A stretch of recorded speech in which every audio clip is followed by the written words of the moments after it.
the kids couldn't read. A lot of the kids who had severe behavior challenges, disorders, they could not read, write, or spell. And when it's time for them to do their homework, they would completely fall apart in the classroom. And if we just take care of the behavior, but we don't teach them how to read, the problem keeps coming back. And if we just try to teach them how to read, and we just try to help them academically, but we never take care of the behaviors, then we still have a problem. I combine both, okay, for overall success. Hello, family. It's your girl, Sharita, and you're growing with Sharita. I wanted to talk to you a little bit about what it's like to teach kids of all ages, okay? We were working with kids on their behavior modification, social skills, coping skills, being able to communicate, taking responsibility for their actions. We had really good results. So I was working at UMD&J in Newark, New Jersey. My stomping ground, my hometown, is where I was born. That's where I got my start professionally as well. But while I was working there, the kids couldn't read. A lot of the kids who had severe behavior challenges, disorders, they could not read, write, or spell. And when it's time for them to do their homework, they would completely fall apart. So I was about 27 years old at that time, and I said, I need to get in the classroom. I want to help kids improve behaviorally, and then teach them how to read. So behaviorally and academically at the same time. I was lucky enough to get a permanent substitute teacher position in a special education classroom for the year. Completely turned the classroom around, improved their behavior, got the kids focused, learning, completing their assignments, completing their homework, and then becoming successful, being able to read, and of course, improve their behavior and focus overall. And at the end of the school year, one of the students was transitioned out of special education into general education classroom. Then I became an official teacher, a certified teacher, and I was a resource pullout teacher at Quitman Street School in Newark. My other stomping ground, okay? Students not being able to read and function independently, unequipped to do the work, feeling like a failure all the time, leads to behavior problems in the classroom. And if we just take care of the behavior, but we don't teach them how to read, then the problem keeps coming back. And if we just try to teach them how to read, and we just try to help them academically, but we never take care of the behaviors, then we still have a problem. So I combine both, okay, for overall success. I'm teaching kids from preschool age all the way up until high school age. And what's that like? If you are a teacher and you have teenagers and they're walking around like they could care less, the building that connection with teenagers is imperative, okay? With teenagers, you have to show them. They wait for you to show them that it's okay for them to connect with you, for them to let you in. Okay, like it's some club or something that you're not part of yet, okay? And they're waiting, so they might be standoffish at first or not listen. But if you build that relationship with them, then they are loyal. They show up. They want to work. They want to know your opinion. Okay, they want your advice. And I don't only do this with my teenage students, my high school students, but I do this with my middle school students. I do this with my elementary school students. I do this with my preschool students. Always ask, hey, what you been up to? How was your day? And then if they say good, I'm going to say, what's good about it? Bad. Well, what's bad about it? What happened? We do that in the beginning of every class so that they can, reconnect. And it helps me understand what's going on with them. It gives them a place where they can talk about something that aggravated them. They had an argument with their sister, you know what I mean? Or if they have an assignment that's tough, they want to ask me if I can help them with, right? Or if they're not feeling well, if they're sick. I have the flu, Miss Sharita, and one of my students. And I asked him, I said, you okay to be in class? He's like, yeah, he wanted to still be in class even though he wasn't feeling well. But I told him, if you need to go and take care of yourself, that's fine with me. Go and take care of yourself. Okay? So the bond in the beginning, regardless of what age the students are, is so important, building that connection. And I also share with them, things about me, So if I ask them how their day was, or then they tell me about their day, or they tell me what they have for lunch, I'll tell them what I have for lunch. When we get to the elementary school students, those are the students that are like, they want your attention. They call you 100 times, okay? Basically, they call you 100 times. So sometimes they don't want to wait to be called on, okay? Now, in the classroom, this could present a challenge, and my tutoring program, I work with my students in groups, and also I pull them and work with them individually. And I do this because in the classroom, I want whatever success, whatever gains they have, that they make here, will transition into the classroom, manifest itself into the classroom, so that they can have success overall. So for my students, they have to raise their hand. They can't be calling out, and they will lose points if they keep calling my name when everybody's supposed to work. When it's time to work, there's no talking, right? You have to focus, okay? For the ones who you have to have the most energy with is the youngest ones, like the 4-year-olds, right? So for the high school students, I'm more laid back, I'm more joking, you know what I mean?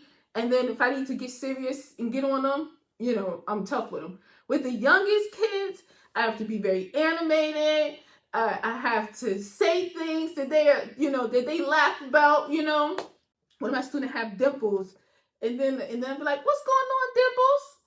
I love Dimples. I think I need to take them and put them in my pocket, honey. Okay, and then she will laugh, right? But when I teach, being very animated, having a lot of energy, on their level, on a way that keeps them engaged and keeps them excited, because by the time they are in high school, they're not having a lot of trouble sitting down in a chair. You understand? They more laid back. They want to sit down. They don't feel like moving. They don't feel like doing nothing. Most high school students, right? But the youngest kids, they move around a lot. They move around in their chairs. They might be lying down. They might be getting up, jumping out of their chairs, or they're sitting down, but they got their foot up. I have seen that. I've seen that with one of my students. I'm looking for her. And next thing you know, I see a foot in the camera. Now, I forgot to mention, my program is virtual. We will be transitioning to a physical location soon.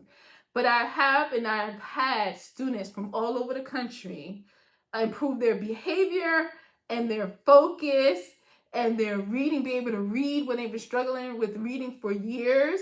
Now, here's another beautiful thing about teaching kids of all ages. They see each other, right? So I have groups that are designed and customized for the levels for each student. So I tend to keep the elementary students together, but there may be a 6th grade student who's transitioning out of their elementary group and going into the middle high school group, but he's not ready for that yet, right? So they all see each other, and then sometimes I'll have a high school student come to one of my classes with my elementary school students. They just have to finish something up and then log in. Okay, so I call the older students the big brothers and sisters of the younger students. And they really take that to heart. They really look at each other like family. A student could be having a problem. I mean, maybe a student is upset because they didn't earn the points they needed to earn. And then the older students will coach them, counsel them, and give them advice. It's just amazing. It really is like a big family. In my program, if I'm tutoring maybe 14, 15, 16 kids at one time, and they're all different ages, and they meet each other, they love each other, they care about each other, and then they will encourage each other if they achieve something, or if they're ready to give up. They will encourage each other. Or if somebody's out of line. There was one student today, the way he answered me, my other student didn't like it, and she checked him before I had to say anything, okay? And then he said, "Okay, I'm sorry. I didn't even have to say anything." they do this because that's what I model to them. We have success rules that they recite every time they begin class after we connect and bond. Everybody knows them, from the youngest students all the way up to the high school students. They all know them. I feel very blessed to be able to teach kids of all ages. And I'm glad that I didn't restrict myself in the beginning. I only intended on teaching 4th and 5th grade and literacy, teaching kids how to read. We believe in excellence. We believe in doing our best. And we believe in goal setting and goal hitting. No limits, no excuses with the teenagers, and really understand that they are growing into adulthood. They need to be able to think for themselves, but they also need guidance at the same time. So it's a delicate balance to make sure that I leave space to and ask questions to understand their viewpoints of what they're thinking, and then help them, guide them in their questioning of themselves, so that they can go through a process of self-discovery and self-awareness, and be able to develop the awareness to move forward in a way that's healthy for them, and it's going to help create the results that they want to create. It's a delicate balance with the teenagers. With my younger students, I also help them to develop awareness also, but it's much easier to lead them and guide them because they want to be led and guided. If you want your child to really work and grow during the summer, if your child is behind academically and you don't want your child hanging around the house, waking up late and strolling around the day and not really doing much with themselves, being on their phones, but you want them to be part of a community. So you want them to be part of a community. You want them to have a tutor that will help them improve academically and behaviorally at the same time. Hold them accountable. Be tough on them when I need to be. Support you. But also always love on them. Always nurture them. Always let them know how amazing they are. That they are champions. And this is how champions do. This is how we do. This is how we act. Okay? Give me a call. Number is 908-313-1973, and ask for a free consultation for your child. Okay? You can also send me a message through Messenger. Okay? We get messages through Messenger all the time, so you can do that as well. You and your child become part of our program, you will see a growth and you will see results within the first month. That's the average. Thank you so much for your time. I hope you're having a wonderful, wonderful night. Okay? Looking forward to serving you. Believe in yourself. Believe in your child, honey. And always remember that growth is unlimited. Peace.